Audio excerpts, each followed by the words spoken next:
As it is said in the Vedas, man can live individually but can survive only collectively. Hence, the challenge is to form a progressive community by balancing the interests of the individual and that of the society. To meet this, we need to develop a value system where people accept modest sacrifices for the common good. What is a అక్కడ ఆపు, value? అక్కడ ఆపు నన్ను, అక్కడ ఆపు. Yes, sir. So వీడు community అంటే ఏంటి అంటున్నాడు. It is a group of two words అంట. It is a Latin word. One is com అంటే టుగెదర్, అండ్ ఊనస్ అంటే అర్థము one. So it is unified multitude and not a mere group of people. Community అంటే అర్థం ఏంటంటే different people దగ్గరికి రావాలి అంతే తప్ప ఒక గ్రూప్ ఆఫ్ పీపుల్ కాదు అంటున్నాడు. ఇంకేమంటున్నాడు? So the challenge is to form a progressive community. So ఇండియాలో ఉన్న మెయిన్ డ్రాబ్యాక్ ఏంటంటే ఒక ప్రోగ్రెసివ్ కమ్యూనిటీని తయారు చేయాలి. ఎలాగా? By balancing the interest of individuals and that of the society. So ఒక కమ్యూనిటీ డెవలప్ అవ్వాలి అంటే అది దాంట్లో ఉంటున్న ఇండివిజువల్ యొక్క ఇంట్రెస్ట్ ఉండాలి. పైగా అది ఒక ప్రోగ్రెసివ్ గా ఉండాలి అంతే తప్ప ఇండివిజువల్ ఇంట్రెస్ట్ మాత్రం మనం దాన్ని ఇంట్రెస్ట్ చూపించొద్దు అంటున్నాడు. So we need to develop a value system where people accept modest sacrifices for the common good. వీడేమంటాడంటే ఒక కమ్యూనిటీ డెవలప్ అవ్వాలి అంటే ప్రతి ఇండివిజువల్ కూడా సాక్రిఫైస్ చేయగలగాలి. చేసినప్పుడే మనం ఒక కమ్యూనిటీ డెవలప్ అవుతుంది అంతే తప్ప అందరి కోసం ఒక్కటి సాక్రిఫైస్ చేయడం లేదా ఇండివిజువల్ సాక్రిఫైసెస్ మాత్రం కమ్యూనిటీ డెవలప్మెంట్ కి పనిచేయవు అంటున్నాడు. చదువు తల్లి అక్కడి నుంచి. What is a value system? It is the protocol for behavior and enhances the trust, confidence, and commitment of members of the community. It goes చదువు beyond, continue. it goes beyond the domain of legality. It is about decent and desirable behavior. Further, it includes putting the community interest ahead of your own. Thus, a collective survival and progress is predicated on sound values. There are two pillars of the cultural value system: loyalty to family and loyalty to community.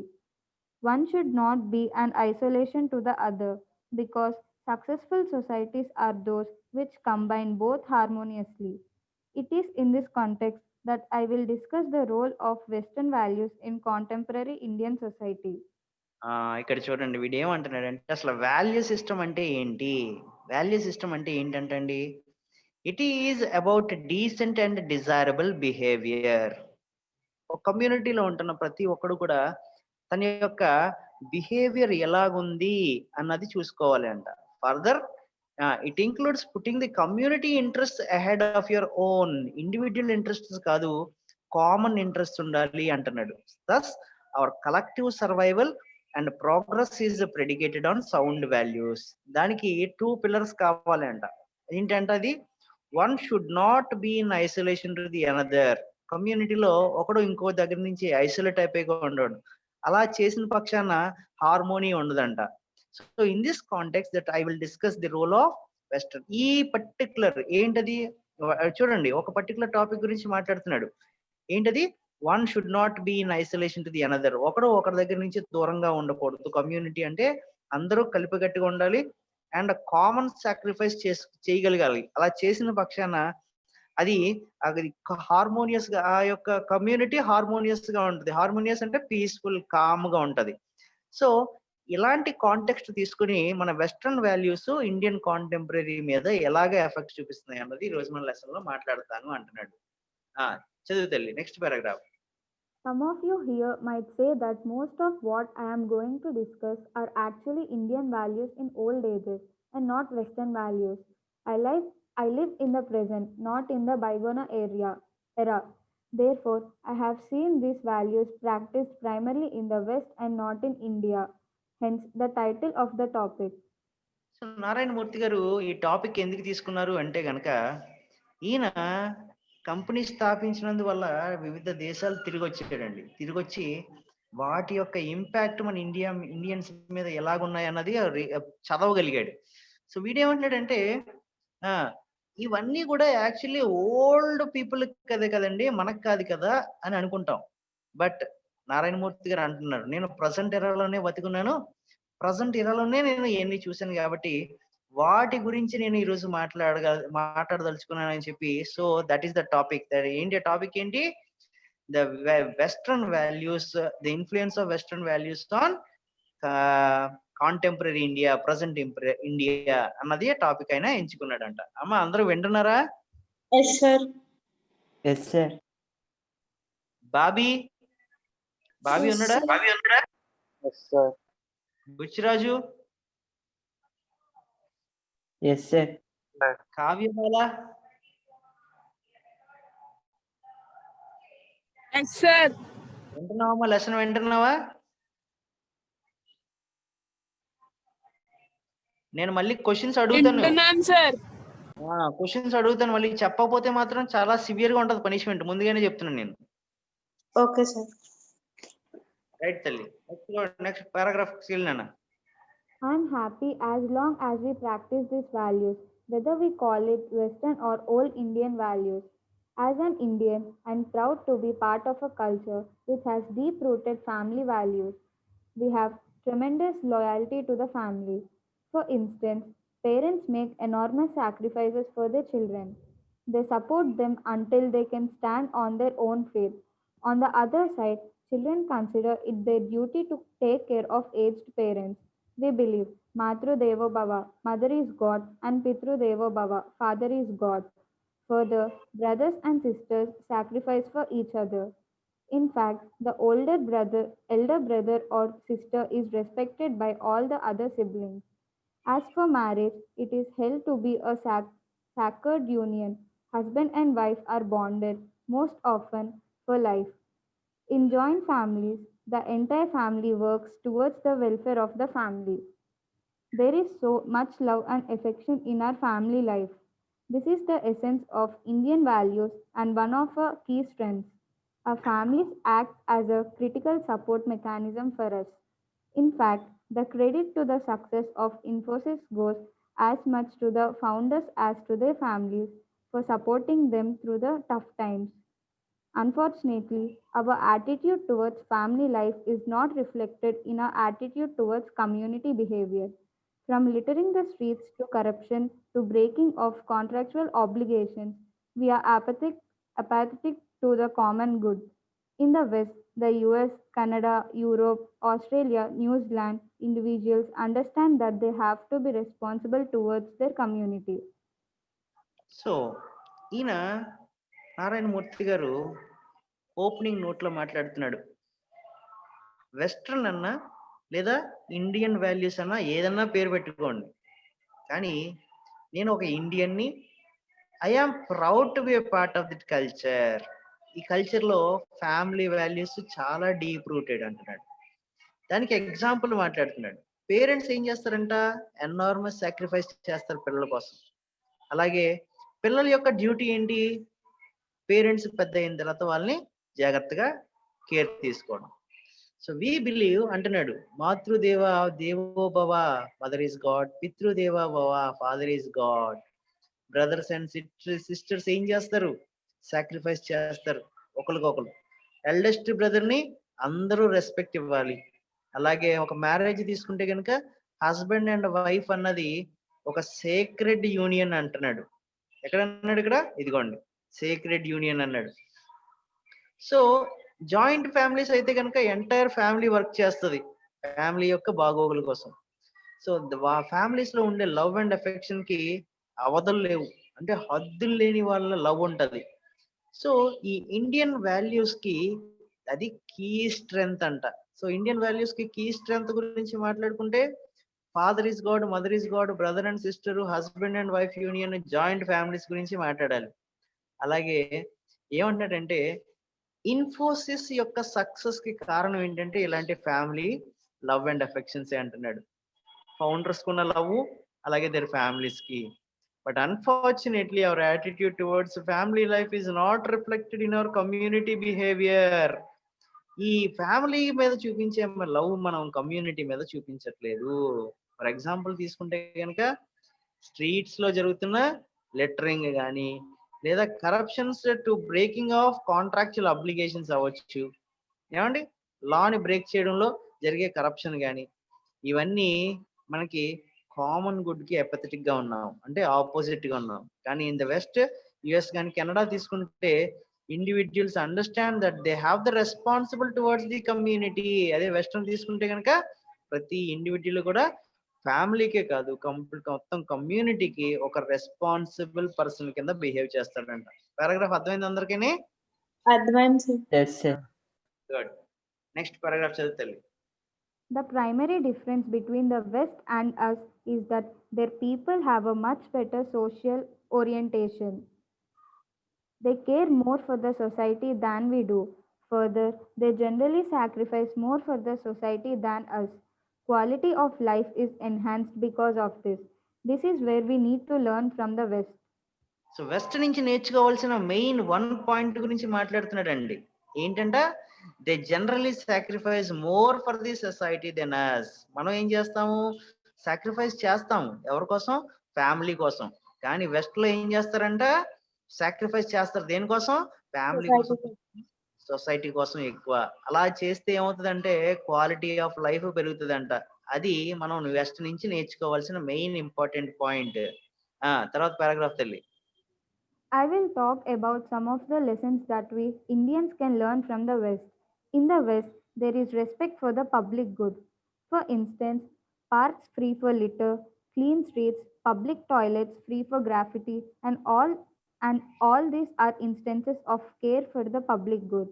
On the contrary, in India, we keep our houses clean and water our gardens every day. But when we go to a park, we do not think twice before littering the place. చూసారా నిత్య, ఇది ఎప్పుడైనా చేసావా? Park వెళ్ళి plastic కవర్లు పడేయడం? వెళ్ళలేదు sir park ఎక్కువ. చూసాను నేను. కావ్య ఏం చేసిందంటే పార్క్ వెళ్ళి అక్కడ లేస్ ప్యాకెట్ పడేసింది.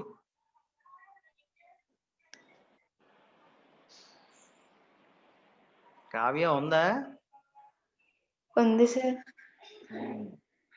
I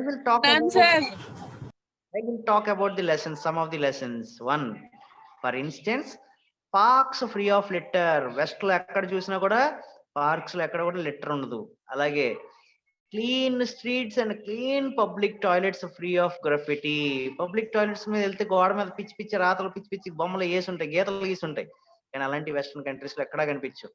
these are all the care for the public good. On the contrary, ఇండియాలో చూస్తే మాత్రం ఎక్కడికి వెళ్ళినా పార్కులో చేస్తాము, గోడల మీద బొమ్మలు వేస్తాము.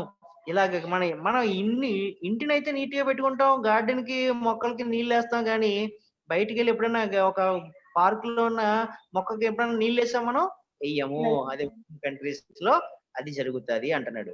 తర్వాత paragraph చదువుతల్లి. Corruption, as we see in India, is another example of putting the interest of oneself and at best that of one's family above that of the society. Society is relatively corruption free in the West. For instance, it is very difficult to bribe a police officer into avoiding a speeding ticket. For example తీసుకుంటున్నాడండి, corruption గురించే మాట్లాడుతున్నాడు. ఇండియాలో ఒక road మీద వాడిని bribe చేయొచ్చు, కానీ western లో ఆ స్పీడింగ్ టికెట్ ఇష్యూ చేయకుండా వాడిని ఎట్టి పరిస్థితిలో బ్రైబ్ చేయలేము. ఎందువల్ల? Now he works for the. తర్వాత paragraph చదువుతల్లి. This is because of the individual's responsible behavior towards the community as a whole. On the contrary, in India, corruption, tax evasion, cheating, and bribery have eaten into our vitals. For instance, contractors bribe officials and construct low quality roads and bridges. The result is that society loses in the form of substandard defense equipment and infrastructure and low quality recruitment, just to name a few impediments. So ఇక్కడ మనకి Indian కమ్యూనిటీలో కొన్ని drawbacks చెప్తున్నాడు. One is tax evasion. కొంతమంది business చేస్తారు, cheating and bribery. Cheating అంటే మోసం, మన యొక్క నరాల్లోకి వెళ్ళిపోయినాయి అంటండి. భారతీయుల యొక్క ఎవ్రీ డిపార్ట్మెంట్, ఎవ్రీ ఫీల్డ్ లోకి వెళ్ళిపోయింది. ఏమంటున్నాడు? ఇలాగ బ్రైబ్ చేస్తే కాంట్రాక్టర్స్ ఏం చేస్తారంట? లో క్వాలిటీ రోడ్స్ కడతారు, బ్రిడ్జెస్ కడతారు. దానివల్ల ఏమవుతుంది? సబ్ స్టాండర్డ్ ఫామ్ తయారైపోతుంది నేషన్ లో. అండ్ డిఫెన్స్ ఎక్విప్మెంట్లు దెబ్బతింటాయి. అలాగే ఇన్ఫ్రాస్ట్రక్చర్ దెబ్బతింటది, లో క్వాలిటీ రిక్రూట్మెంట్స్, టాలెంట్ లేని వాళ్ళకి జాబ్స్ వస్తాయి. ఇలాంటి కొన్ని మన భారతదేశం యొక్క ఇంపెడిమెంట్స్ అంటే అర్థము అబ్స్టికల్స్ అండి. ఇలాంటి కొన్ని అబ్స్టికల్స్ ఉన్నాయి మన ఇండియన్ యొక్క కమ్యూనిటీలో అని చెప్తున్నాడు. పారాగ్రాఫ్ అర్థమైందని ఇది అందరికి? అర్థమైంది సార్. గుడ్. మణికంఠ వింటున్నావా? Yes sir. Right, let us go to next paragraph. Apathy in solving community matters has held us back from making progress which is otherwise within our reach. We see serious problems around us but do not try to solve them. We behave as if the problems do not exist or is somebody else. On the other hand, in the West, people solve so- societal problems proactively. There are several examples of our apathetic attitude. For instance, all of us are aware of the problem of drought in India. More than 40 years ago, Dr. K.L. Rao, an irrigation expert, suggested creation of a water grid connecting all the rivers in North and South India to solve this problem. Unfortunately, nothing has been done about this. The story of power shortage in Bangalore is another instance. In 1983, it was decided to build a thermal power plant to meet Bangalore's power requirements.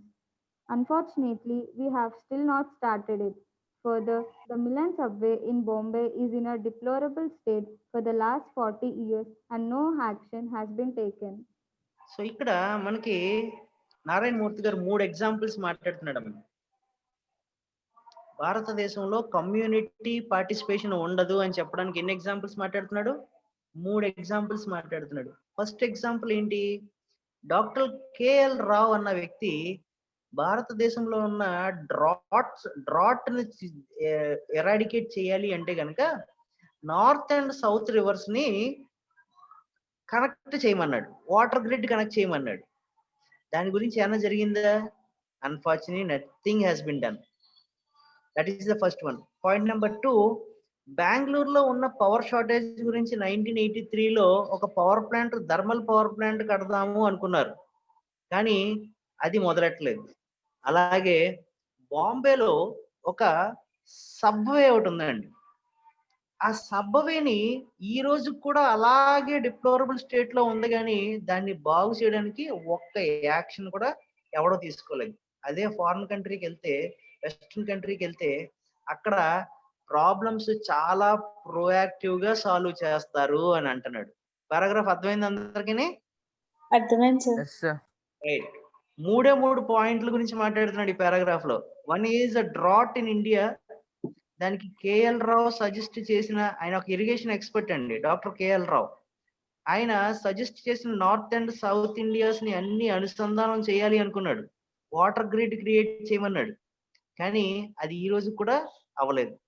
అలాగే బెంగళూరులో ఉన్న power project గురించి 1983లోనే అనుకున్నారు thermal power plant కడదామని, కానీ అది అవ్వలేదు.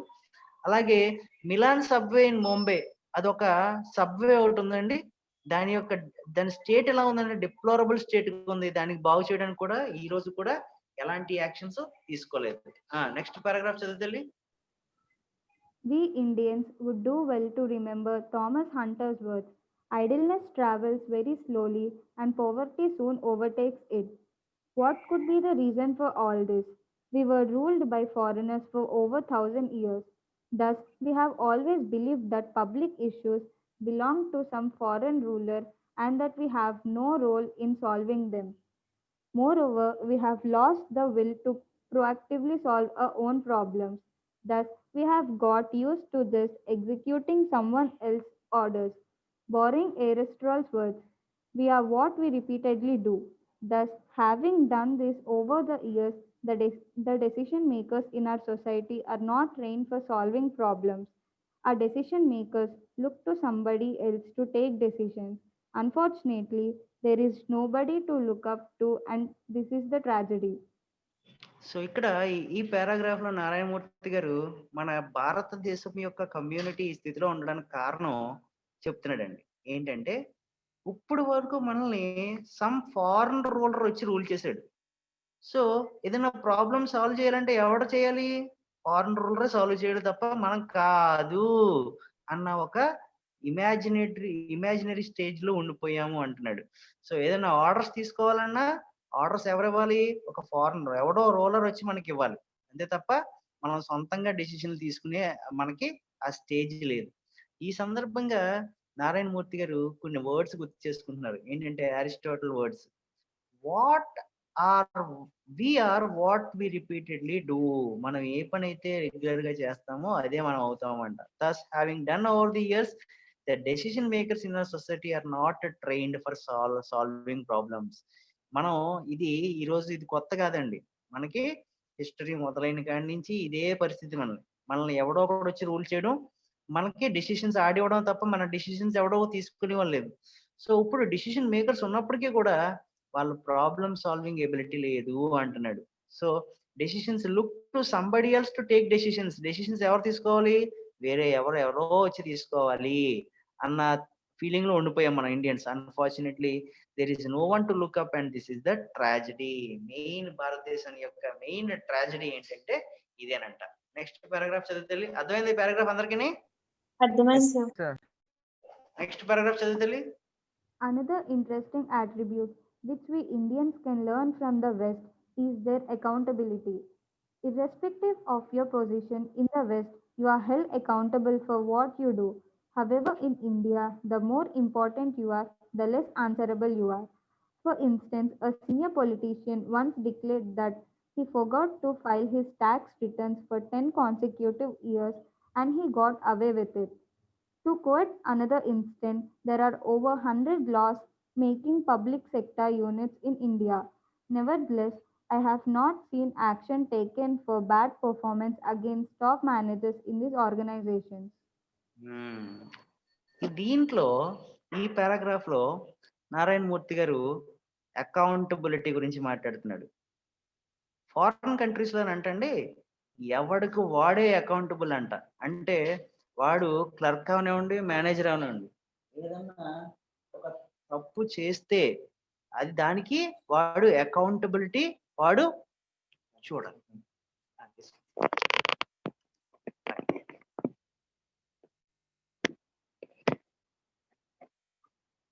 అమ్మా ఎవడికి వాడే అకౌంటబుల్ గా ఉండాలి. బట్ ఇండియాలో అకౌంటబిలిటీ ఉందా? అకౌంటబిలిటీ లేదు అంటున్నాడు. దానికి ఎగ్జాంపుల్స్ 2 ఎగ్జాంపుల్స్ చెప్పాడు. 1 ఏంటంట, ఒక పొలిటీషియన్ ఉన్నాడంటండి, సీనియర్ పొలిటీషియన్. ఆడు ఇన్కమ్ ట్యాక్స్ ఫైల్ చేయడం 10 సంవత్సరాల పాటు మర్చిపోయాను అన్నాడంట. దానికి ఏమైనా పనిష్మెంట్ ఇచ్చారా? ఇవ్వలేదు. దానికి తోడు ఇంకొక 100 లాస్ మేకింగ్ పబ్లిక్ సెక్టర్స్ ఉన్నాయంట భారతదేశంలో. దాన్ని ప్రాఫిట్ చేయడానికి ఏమైనా ప్లాన్స్ ఉన్నాయి ఇండియాలో?